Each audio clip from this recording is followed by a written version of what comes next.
The R6 project is done. Tim brought the plastics over this morning. We thrashed, didn't get the cameras up, but we thrashed to get this thing done because I understand that him and Kourtney are leaving in 2 days to move to Florida.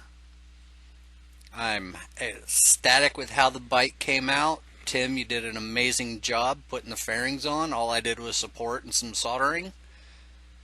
Guys, I know our friendships was brief because you're moving, but I appreciate everything you've done for me, and I can't tell you how much it actually meant to me to be able to do these projects for you and get to know you guys a little bit better.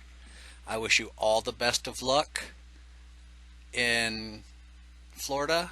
Love you guys. Shout out to Kourtney. You're amazing, doll. Keep him in line for me.